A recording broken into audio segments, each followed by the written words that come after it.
Hey, welcome back to another episode of Sports Course with Jonah and RPF. I am your host, Jonah. With me, as always, is my man, RPF. We are deep into the NFL season. Here, as everything starts to play out, we're going to take a nice, good look at some of the Wildcard mania that's going on around the league. We've got like a billion teams all tied at like 7 and 8. And some other teams like, our fantastic NFC South that's going to battle it out. The sub 500 title.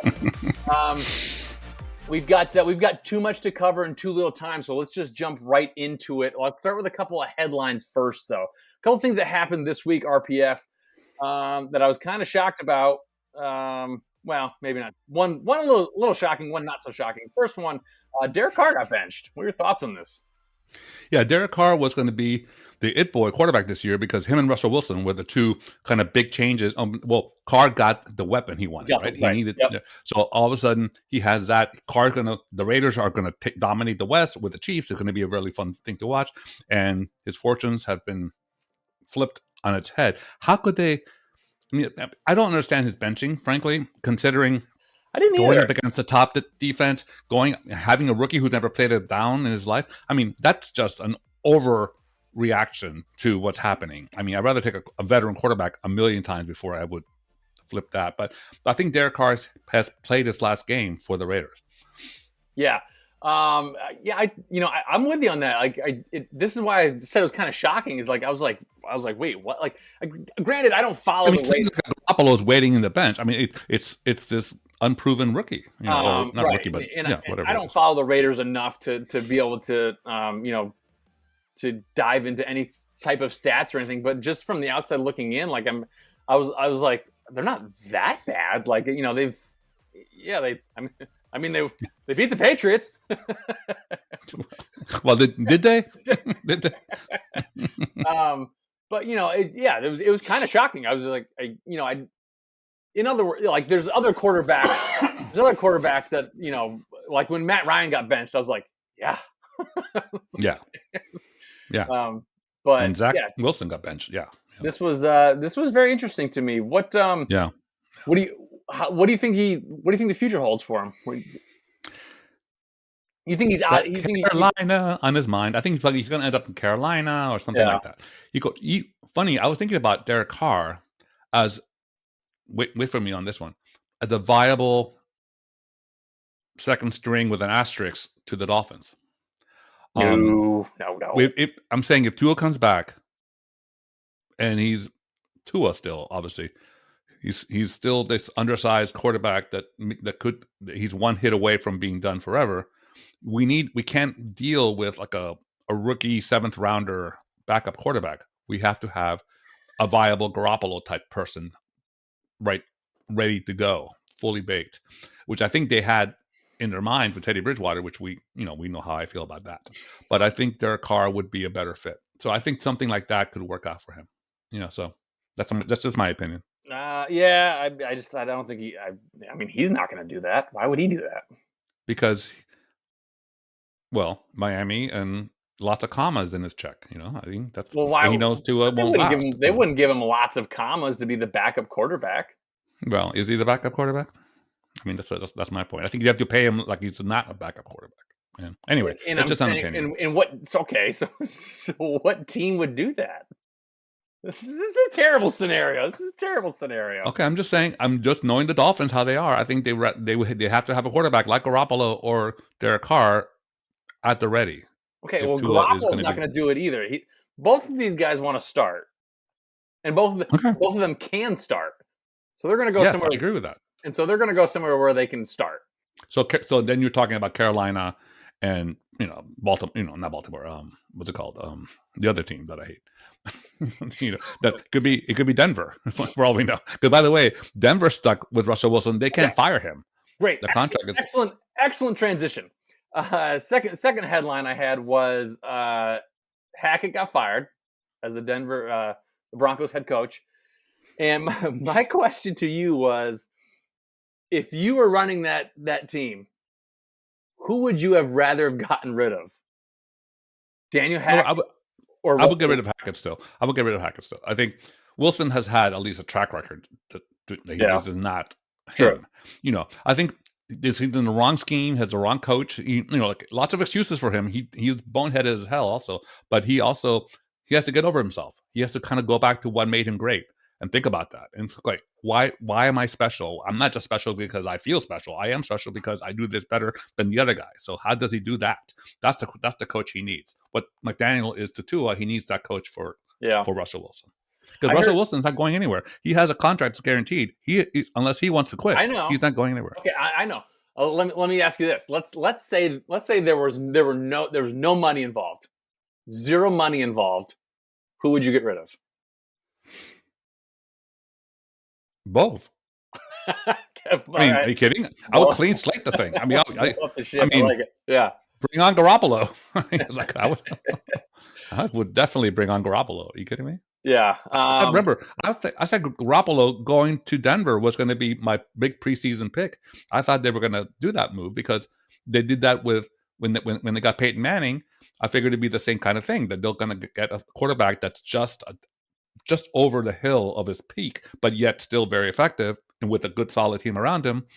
I think Garoppolo would have been a very different situation in Denver if it was that choice versus Russell Wilson, which I think was a better pick, by the way, for the Jets. I mean, hard to argue because, I don't think anyone in retrospect, nobody saw this coming. Like everyone, no.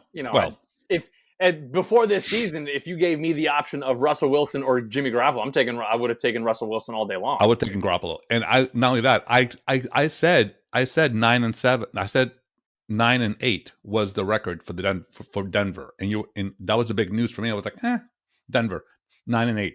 All the hype is BS, and they're worse than that. So, just a little bit.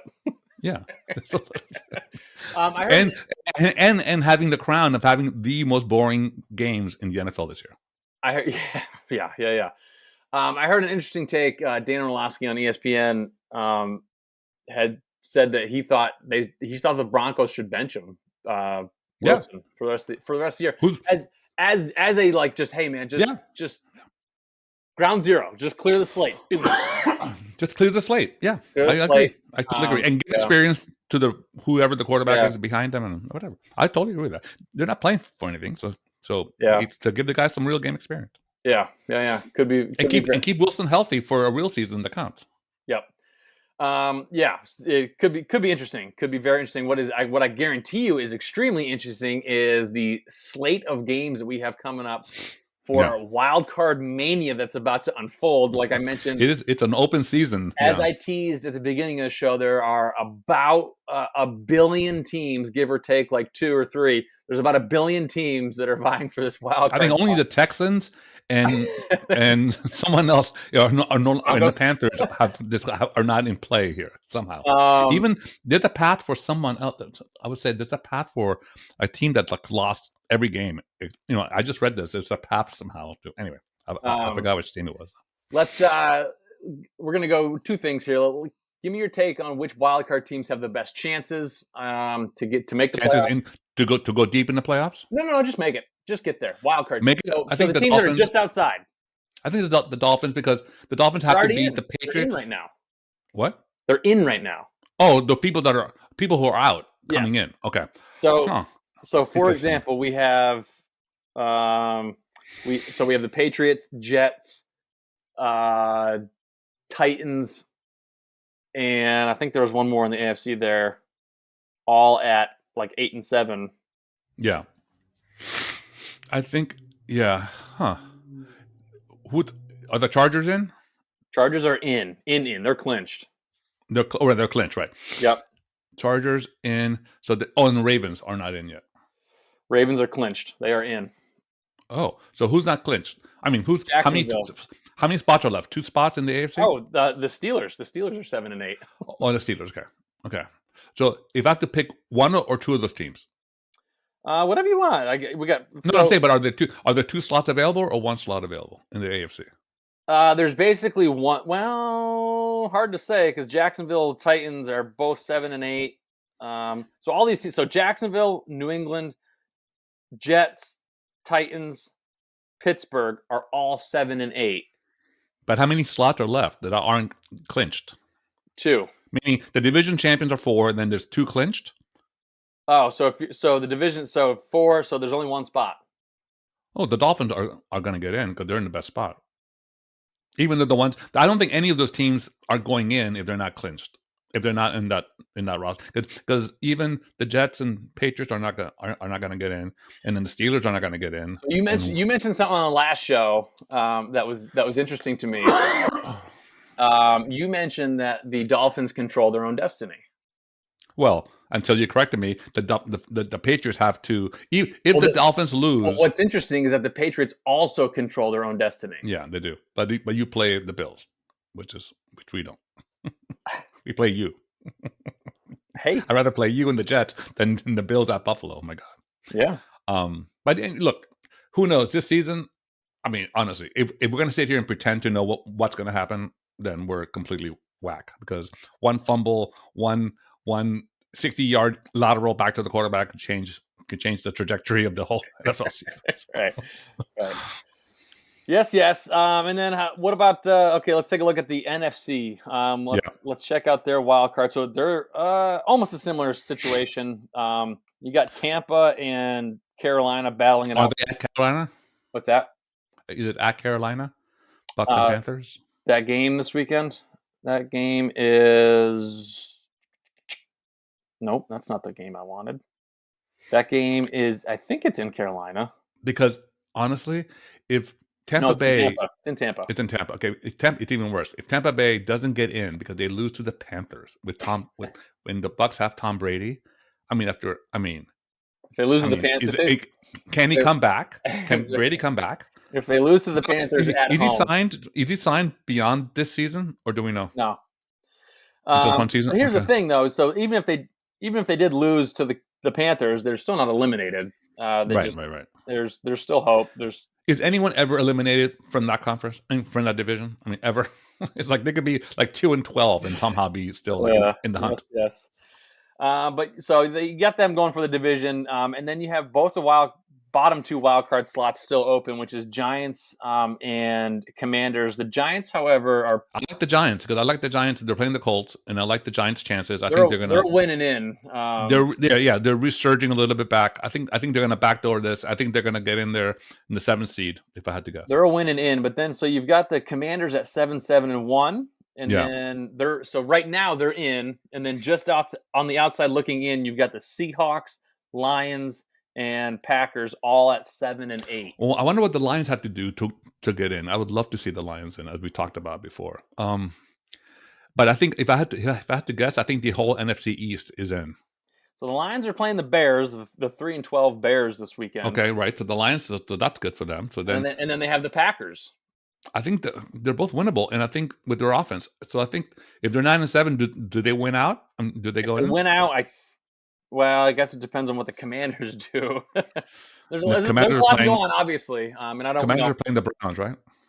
Commanders are playing the Browns, and then they have Dallas or Philly at the end.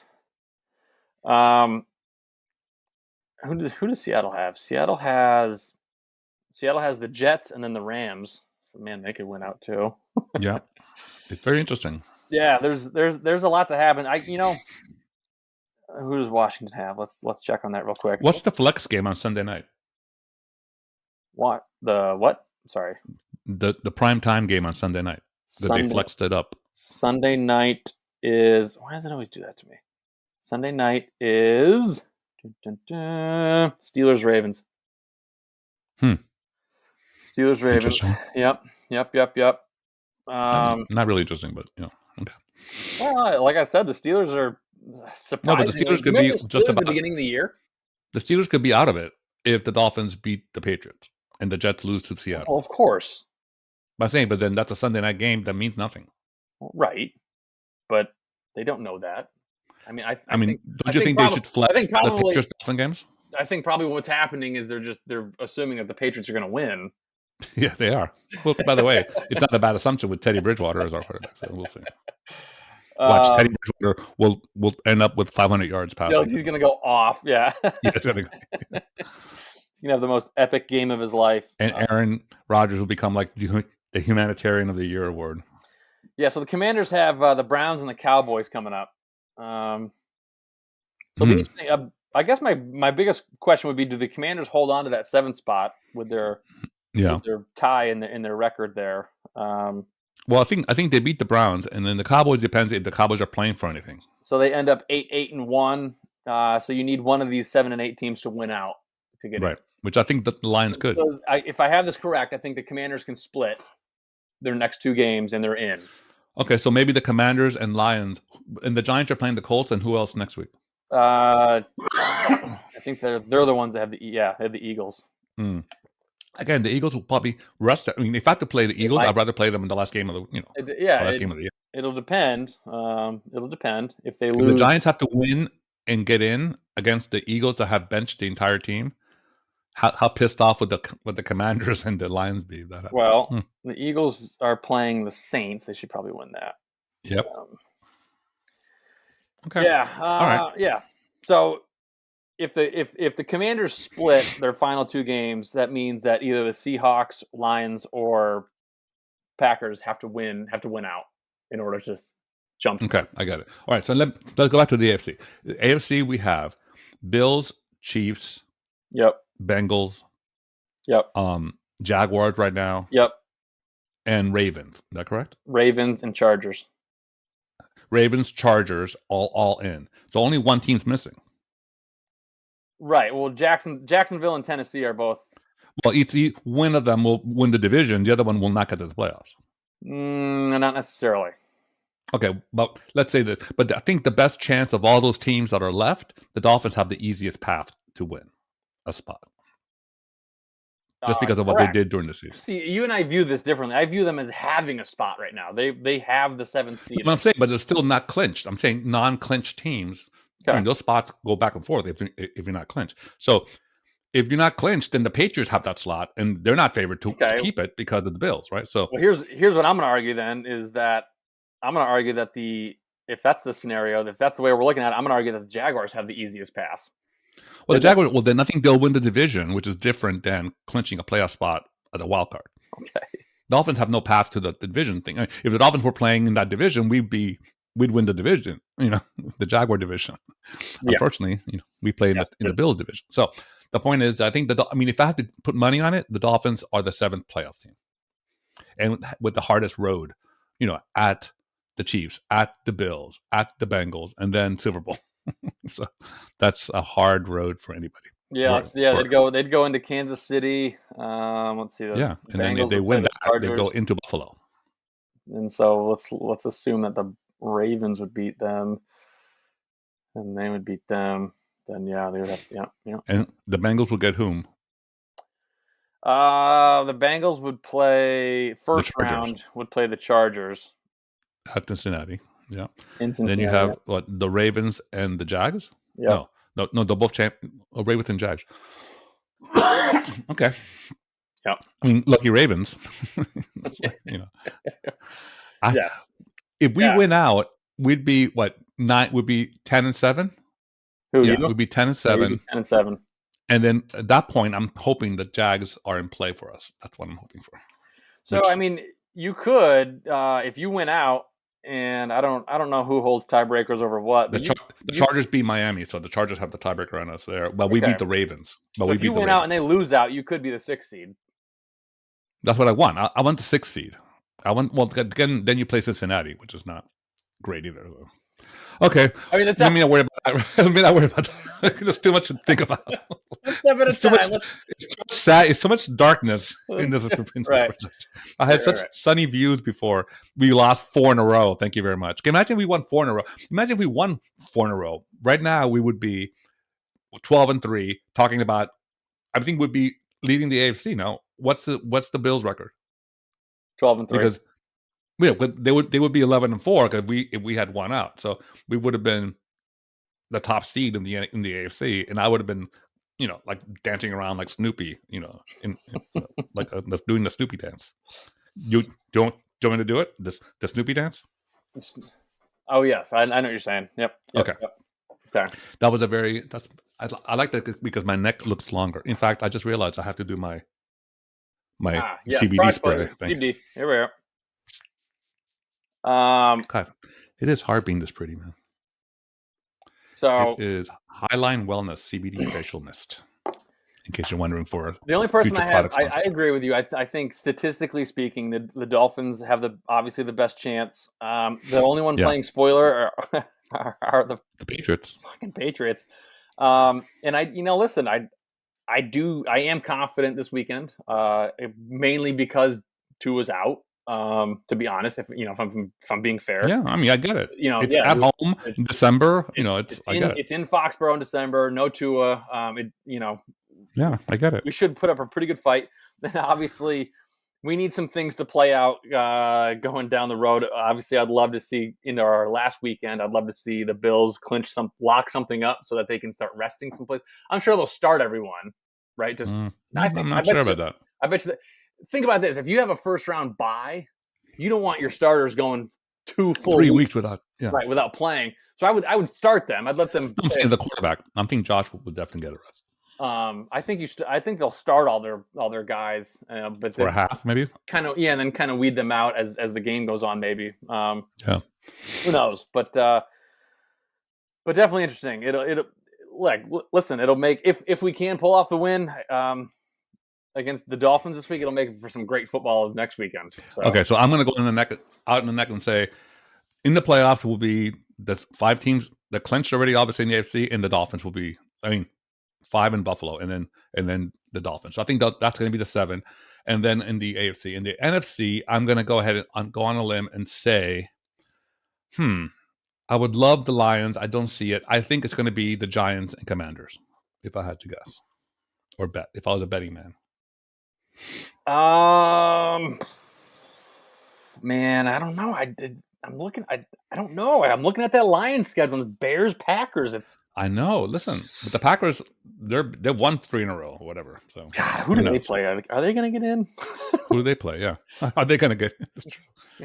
It'd be interesting if Aaron Rodgers was in it. They have the Vikings. They have the Vikings this weekend. Well, that's going to be everything. If the Packers win that game and they beat the Lions, I suspect. Oh, they still need help though. So here's an interesting one. So they have the Vikings this weekend, which, according to records and everything, the Vikings should handle them. Vikings already beat them. And how many times can you beat Aaron Rodgers in a season? You know what I mean? He's one of those quarterbacks that hey, beat me once. Let me ask you this: what date is Sunday? Is it the 31st or is it January 1st? January 1st. Interesting, because the Packers head coach, I don't know if you saw that Chiron during the Packers Dolphin game. He was before the game with 14-0. As a head coach in December. Oh, really? And he became 15, and that got me worried. Sure enough. So this is outside that. This is January, so this is a different. Okay. Anyway, I think the Lions have a better shot than the Packers. Seattle has the Jets. Seattle has to be the Jets. They have to be the Jets, yeah. And the Rams. Seattle's got a pretty easy road too. Yeah. I might have to give Seattle over Detroit. I'd love to have Seattle and the Giants. I'd rather have Detroit in. Me too. My heart wants Detroit in, hands down. We talked about this a couple episodes ago. Also, more fun to watch on TV. Yeah, because they can come back from anything. But I think realistically, if anyone gets in, it's Seattle out of the NFC there. Okay. Well, I'm a Seattle fan this week because they're playing the Jets, so I'm a huge Seattle fan. Yeah. So big games this weekend. We got a couple win and you're in situations. The Giants over the Colts. If they win, they're in. Yeah. But Bucks Panthers. My God. If the Bucks win, if the Bucks win and can manage to move to 500 at 8-8, they clinch their playoff spot. They could have a losing record and still clinch the division. And then let's see. I have the Jags listed as a quasi win and you're in. If the Jags win, coupled with a Titans loss to the Cowboys, which I think Jags would be in. And then Eagles Saints. If the Eagles win, they clinch home field advantage, which correct obviously would be huge. And then other big games, I've got the Commanders versus the Browns. I have that down just because every single NFC wildcard team is going to be watching this. You gotta love that tie. That's exactly.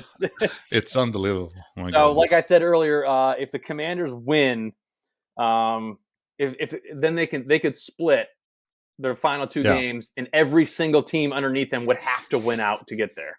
Okay, so there's a lot of ifs. This is the ifs Of course weekend. it is. Yeah, this is week. Okay. Last 2 weeks is when everything starts to get crazy. Exactly. So we're playing at 1 p.m. on the Dolphins, and then the last one, I saved the best one for last. We got Pats Dolphins, which obviously if we can pull it off makes that last week extremely interesting. Well, yeah, I mean, it'd be like kind of like an anticlimactic. Here's the thing: if the Dolphins win and the Jets lose to Seattle, there's nothing left to play for the entire AFC, except maybe positioning, maybe like 6-5 or 5-7 or 6-7 or whatever. But as far as the clinched division playoff team, the clinched playoff teams, they'll all be clinched. So that'd be less exciting for the football world. So therefore, the refs, I'm sure, are being told, give every penalty to the Dolphins, make sure they don't win in New England. And here we go. A nice preemptive. Another like phantom pass interference call will happen, in 3rd and 75, and they'll be like, or like illegal shift when no one is moving. Anyway, the point is that that's happening for sure. So it means the world is against the Dolphins. Boo hoo! Just the men and women in those little striped outfits. And then we have boo hoo. By the way, speaking for someone who had Tom Brady, who was like untouchable by any defensive person because if not, the flags flew out every single play. Give me a break. I never said a word. Brady's the biggest crybaby of all quarterbacks. He touched me, Mom. Anyway, show me on the doll, honey. Anyway, so that means that the NFC becomes the crazy free for all. This should be. So I'm surprised that the Ravens and Steelers are the Sunday night game. That's kind of weak tea there. Yeah. Could it? Yeah, I mean Dolphins would have been a lot more fun. Here's the thing is that the Steelers are still viable. They're still a playoff option, and historically, maybe not. But if they're not, they're not. But also historically, Steelers Ravens games are madness. Yeah, they're great. Yeah, they are madness. They are like they're good. They're physical. They're nuts. They are. All right, I'll take it. Okay, that's fine. All right, let's wrap this up, Richard. Let me know what you got. What's on your brain right now? Headed into this final weekend, what's on your brain?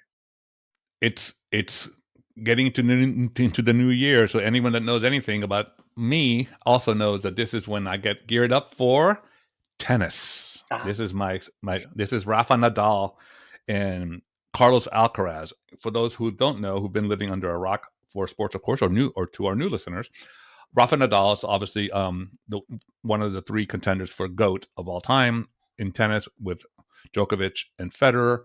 Djokovic and Nadal are separating themselves a little bit from Roger at this point. And Rafa has 22 Grand Slam victories to Djokovic's 21. Djokovic couldn't play 2 of the Grand Slams because of his anti-vax stance. So this year, I think those laws have been relaxed. Certainly in Australia, he's playing, and so is Rafa, who's defending champion there after the most epic match of the year happened in the final last year in Australia. So the season starts in Australia, and it goes to 3 or 4 weeks of pre-stuff, and then the Australian Open happens in mid to the end of January, and that's going to be the first Grand Slam. And then on the women's side, we don't have, for the first time in 2 decades, we don't have Serena Williams playing. So we have a whole new guard of basically anyone's game to be able to kind of step up. So that's going to be a very, very fun season. But the most interesting part is Carlos Alcaraz, who's this 18-year-old phenom who literally won the U.S. Open, ended the year as the world number 1, to be the youngest number 1 player at the end of the year in history. He's improving every day. He's not even at his full potential yet. He literally combines the 3 elements that the GOAT contenders have.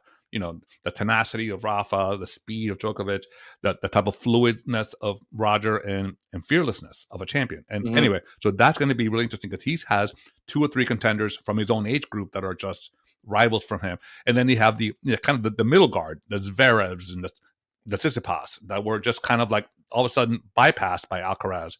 And he lapped them before they were even winning Grand Slams because of the big 3 winning everything. So anyway, it's going to be a very, very, very, for tennis fans, everyone's saying, and Rafa's talking about, people are assuming he's retiring. He's like, what are you talking about? I'm not retiring anytime soon. If my body's there, I'm there. So that's really exciting for everyone. I was just going to ask you where he stands. Yeah, he's healthy, he's happy. You can tell on his Instagram he's cracking up and doing videos, and he's a new father with a new baby that's healthy and is happy in his life. It seems to me the foot issue seems to be good. Everything seems to be flying around. If Djokovic is flying high because he's eager to win again in Australia since he was humiliated last year with that whole debacle of being deported. Sure. Yep. Djokovic and Nadal are going to be, if not the top seeds, the two prohibitive people to get to the final. If in the draw, which is very interesting inside baseball stuff, but the draw is when you pick the players on which side of the two big divides, which half of the draw you're in. Mm-hmm. If Djokovic and Nadal are on the same side, they can't meet in the final. They have to meet probably in the semifinal. Then you have Alcaraz being the most dangerous number one player who's never won the Australian Open. So it's going to be fun to watch for a tennis fan. So that's what I'm looking forward to. Awesome. All right. And when does that unfold? When's the Open? Starts in the Australian Open begins, I believe, like mid-January, like the 15th or 16th or something. So, cool. Yeah. Awesome. All right. We are going to end our show a little bit differently instead of what I wish had happened this week. Well, I'm rewording it because it is the new year. We are sitting here. It is New Year's Eve. So it kind of, instead of what I wish had happened, I was going to share kind of what I want to happen, i.e. a New Year's resolution. I love that. Okay, good. As we jump forward. You want me to go first or you, my friend? You can go first. Okay, I will go first. Mine's very simple. It's not. I can't take credit for this. I found it across I don't know, some social media scrolling or something. But I came across this little motto: "Live, love, matter," and I thought it was pretty profound. So just live. And this motto goes every day: live to your fullest, love to your fullest, and matter as much as you can. So I love that. That's my 2023. It's very similar to mine, which is very odd because since we're so alike. Mine is it applies to sports, but also applies to my life, right? To care a little less and love a little more. Care a little less, love a little more. There it is. Because if I cared a little less, I would be happier, I think. I don't have to obsess at 4 a.m. on a Wednesday about Tua's concussion protocol. And if I love a little more, I'll be more compassionate to teams who beat us and not wishing them the plane to drop from the sky on the way home. Or I would also judge a little less and be a little bit more magnanimous with my spirit. And I think that would lighten the load of my life. So yes. Excellent. Yeah, no, that's going back to our Thursday episode when I was telling you about my experience at watching the Patriots game, the Raiders game where they lost on that awful, ridiculous, like lateral, whatever it was. So care a little less. I'm maturing, Richard. I was at the bar, and at first, like it happened, I was like, what the, and then I was like, well, it's gone. It happened on Christmas. The epiphany happened on Christmas. Of course, the Green Bay Packer Dolphins when the third pick in the fourth quarter from Tua, a quarterback who had not thrown 2 interceptions the entire year, he did 3. Obviously, now we know he was concussed. But the third pick that he threw, I just turned off. I turned off the game because it was just like I just turned it off. I said, and I had the perfect Christmas. I had the perfect Christmas up until then, and then I'm thinking, is this gonna define my Christmas? And I somehow said, yes, it is. Yes, it is. But I said we have to stop this. We have to push through. So in an hour or so, I got over it in a way. So then I was okay again. So I think that's going to be the trick is to mind over matter. We feel passion, but it's not ultimately something you can control. So don't be an idiot. Right. Don't change your mood in your life because of multimillionaires playing a game, So there you have it. Care a little less, love a little more. Live, love, matter. Not so much maybe what a sports podcast host should be saying, but obviously we try to be well-rounded people, but we'll see. We hope you had a fantastic time on today's episode, and we hope you had a fantastic year, listeners. We love all of you. Thank you so much for tuning in. You can listen to us anywhere you listen to your podcasts, Apple, Spotify, Podbean. We're also on YouTube at our dedicated YouTube channel, as well as Instagram and Twitter. Just go search Sports, of course, with Jonah and RPF. Thank you so much. It's been a great year. We're going to have an even better year as we go forward. By the way, our next episode is probably going to be somehow of like a preview to the wild cards, right? That's going to be fun to. Yeah, everything's about to start shaking out. So here we go. Exactly. Get yourselves ready. Thanks, Jonah. All right, we'll see you.